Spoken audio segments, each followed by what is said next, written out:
शांति। आज 29 मार्च 2025 की बाबा की साकार मुरली है। मुरली के महावाक्य हैं, मीठे बच्चे, तुम्हें ज्ञान से अच्छी जागृति आई है। तुम अपने 84 जन्मों को निराकार और साकार बाप को जानते हो। तुम्हारा भटकना बंद हुआ। प्रश्न है, ईश्वर की गत मत न्यारी क्यों गाई हुई है? उत्तर है, पहली पॉइंट, क्योंकि वह ऐसी मत देते हैं जिससे तुम ब्राह्मण सबसे न्यारे बन जाते हो। तुम सबकी एक मत हो जाती हैं। दूसरी पॉइंट, ईश्वर ही है जो सबकी सद्गति करते हैं, पुजारी से पूज्य बनाते हैं, इसलिए उनकी गत मत न्यारी है जिसे तुम बच्चों के सिवाय कोई समझ नहीं सकता। ओम शांति।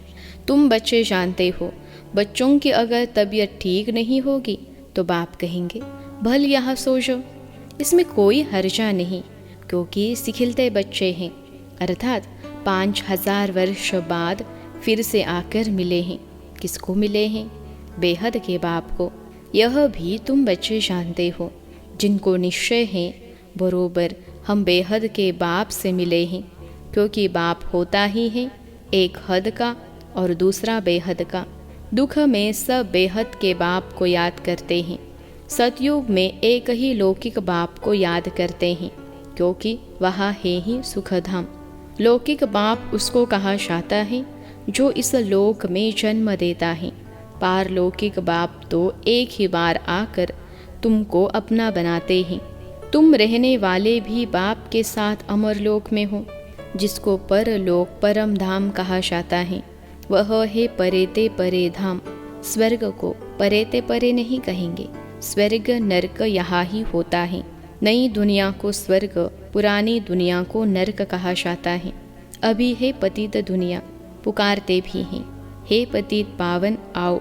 सतयुग में ऐसे नहीं कहेंगे।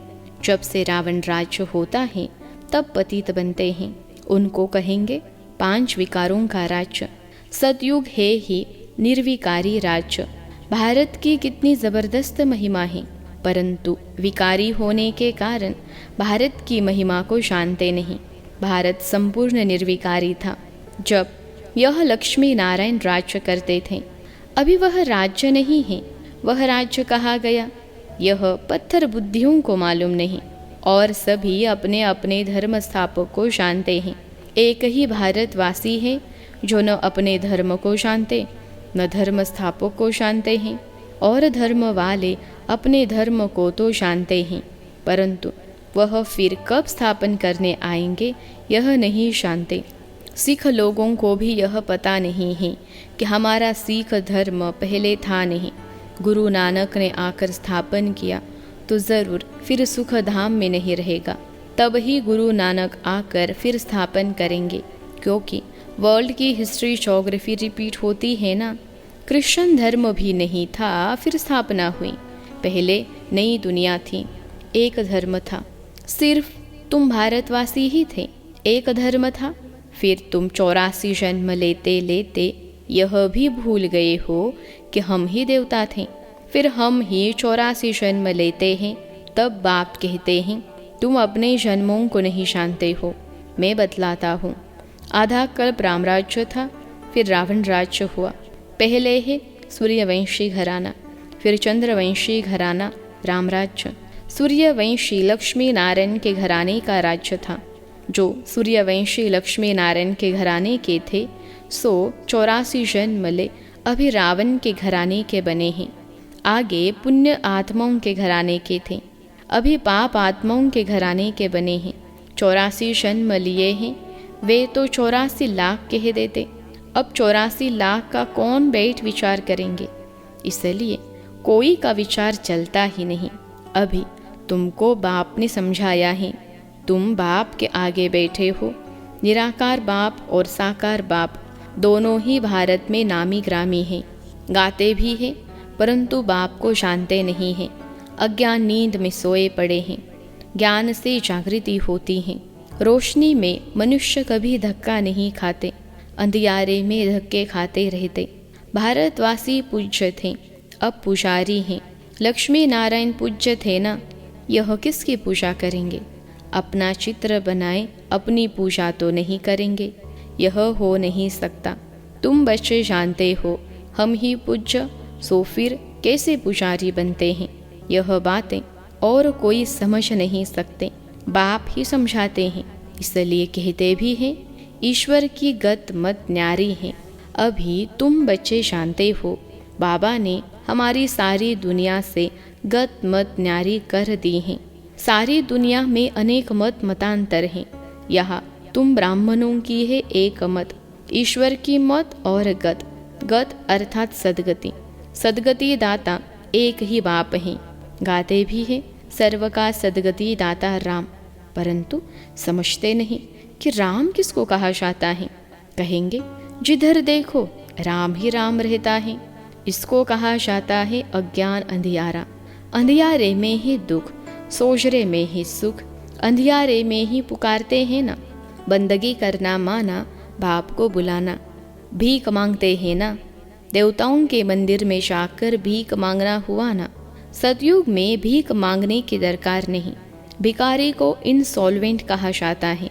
सतयुग में तुम कितने सॉल्वेंट थे, उसको कहा जाता है सॉल्वेंट। भारत अभी इनसॉल्वेंट है, यह भी कोई समझते नहीं।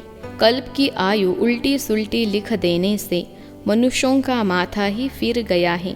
बाप बहुत प्यार से बैठ समझाते हैं।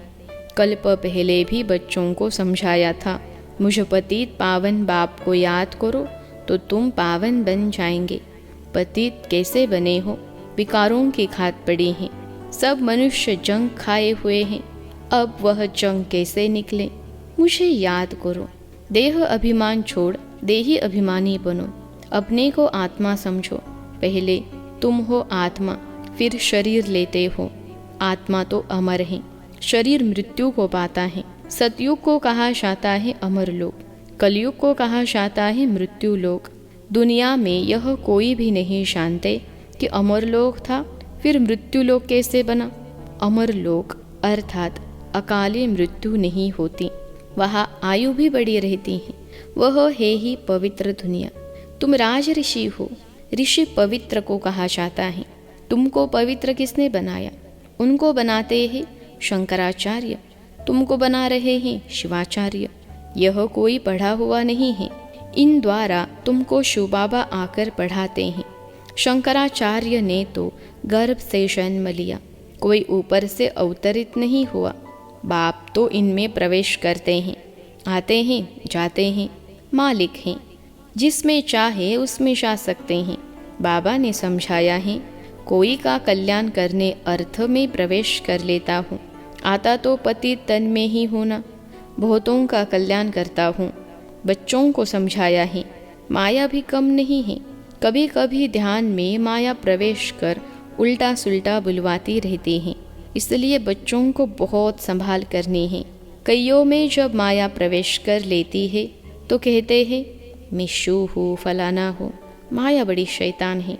समझदार बच्चे अच्छी रीति समझ जाएंगे कि यह किसका प्रवेश है। शरीर तो उनका मुकर्रर यह है ना, फिर दूसरे का हम सुने ही क्यों। अगर सुनते हो तो बाबा से पूछो यह राइट बात है व नहीं, बाप झट समझा देंगे। कई ब्राह्मणियाँ भी इन बातों को समझ नहीं सकती कि यह क्या है। कोई में तो ऐसी प्रवेशता होती है जो चमाड़ भी मार देते, गालियाँ भी देने लग पड़ते। अब बाप थोड़े ही गाली देंगे। इन बातों को भी कई बच्चे समझ नहीं सकते। फर्स्ट क्लास बच्चे भी कहाँ कहाँ भूल जाते हैं। सब बातें पूछनी चाहिए, क्योंकि बहुतों में माया प्रवेश कर लेती हैं, फिर ध्यान में जाकर क्या क्या बोलते रहते हैं। इसमें भी बड़ा संभालना चाहिए। बाप को पूरा समाचार देना चाहिए। फलाने में मम्मा आती है, फलाने में बाबा आते हैं। इन सब बातों को छोड़ बाप का एक ही फरमान है कि माँ में कम याद करो, बाप को और सृष्टि चक्र को याद करो। रचयिता और रचना का सिमरन करने वाले की शक्ल सदैव हर्षित रहेगी। बहुत हैं जिनका सिमरन होता नहीं है, कर्म बंधन बड़ा भारी है। विवेक कहता है जबकि बेहद का बाप मिला है, कहते हैं मुझे याद करो, तो फिर क्यों न हम याद करें। कुछ भी होता है तो बाप से पूछो, बाप समझाएंगे, कर्म भोग तो अभी रहा हुआ है ना, कर्मातीत अवस्था हो जाएगी तो फिर तुम सदैव हर्षित रहेंगे। तब तक कुछ न कुछ होता है। यह भी जानते हो, मिरुआ मौत मलु का शिकार, विनाश होना है। तुम फरिश्ते बनते हो, बाकी थोड़े दिन इस दुनिया में हो, फिर तुम बच्चों को यह स्थूल वतन भासेगा नहीं, सूक्ष्म वतन और मूल वतन भासेगा। सूक्ष्म वतन वासियों को कहा जाता है फरिश्ते। वह बहुत थोड़ा समय बनते हो, जबकि तुम कर्मातीत अवस्था को पाते हो। सूक्ष्म वतन में हड्डी मांस होता नहीं। हड्डी मांस नहीं तो बाकी क्या रहा, सिर्फ सूक्ष्म शरीर होता है। ऐसे नहीं कि निराकार बन जाते हैं, नहीं, सूक्ष्म आकार रहता है। वहाँ की भाषा मूवी चलती हैं, आत्मा आवाज से परे है। उसको कहा जाता है सटील वर्ल्ड। सूक्ष्म आवाज होता है। यहाँ है टॉकी, फिर मूवी, फिर है साइलेंस। यहाँ टॉकी चलती हैं। यह ड्रामा का बना बनाया पार्ट है। वहाँ है साइलेंस, वह मूवी और यह है टॉकी। इन तीन लोगों को भी याद करने वाले कोई विरले होंगे। बाप समझाते हैं, बच्चे, सजाओं से छूटने के लिए कम से कम 8 घंटा कर्म योगी बन कर्म करो, 8 घंटा आराम करो, 8 घंटा बाप को याद करो। इसी प्रैक्टिस से तुम पावन बन जाएंगे। नींद करते हो वह कोई बाप की याद नहीं है। ऐसे भी कोई न समझे कि बाबा के लिए तो हम बच्चे हैं ना, फिर याद क्या करें। नहीं, बाप तो कहते हैं मुझे वहाँ याद करो, अपने को आत्मा समझ मुझे याद करो। जब तक योग बल से तुम पवित्र न बनो, तब तक घर में भी तुम जा नहीं सकते, नहीं तो फिर सजाए खाकर जाना होगा। सूक्ष्म वतन मूल वतन में भी जाना है, फिर आना है स्वर्ग में। बाबा ने समझाया है, आगे चल अखबारों में भी पड़ेगा। अभी तो बहुत टाइम है। इतनी सारी राजधानी स्थापन होती हैं, south, north, east, west. Bharat का कितना है। अब अखबारों द्वारा ही आवाज़ निकलेगा। बाप कहते हैं मुझे याद करो तो तुम्हारे पाप कट जाएंगे। बुलाते भी हैं, हे पतित पावन लिबरेटर, हमको दुख से छुड़ाओ। बच्चे जानते हैं ड्रामा प्लान अनुसार विनाश भी होना है। इस लड़ाई के बाद फिर शांति ही शांति होगी, सुखधाम हो जाएगा, सारी उथल पाथल हो जाएगी। सतयुग में होता ही है एक धर्म, कलयुग में है अनेक धर्म। यह तो कोई भी समझ सकते हैं। सबसे पहले आदि सनातन देवी देवता धर्म था। जब सूर्यवंशी थे तो चंद्रवंशी नहीं थे, फिर चंद्रवंशी होते हैं। पीछे यह देवी देवता धर्म प्राय लोप हो जाता है। पीछे फिर और धर्म वाले आते हैं। वह भी जब तक उन्होंने संस्था वृद्धि को पाए तब तक मालूम थोड़े ही पड़ता है। अभी तुम बच्चे सृष्टि के आदि मध्य अंत को जानते हो। तुमसे पूछेंगे सीढ़ी में सिर्फ भारतवासियों को क्यों दिखाया है। बोलो यह खेल है भारत पर, आधा कल्प है उन्हों का पार्ट। बाकी द्वापर कलयुग में अन्य सब धर्म आते हैं। गोले में यह सारी नॉलेज है। गोला तो बड़ा फर्स्ट क्लास है। सतयुग त्रेता में है श्रेष्ठाचारी दुनिया, द्वापर कलयुग है भ्रष्टाचारी दुनिया। अभी तुम संगम पर हो। यह ज्ञान की बातें हैं।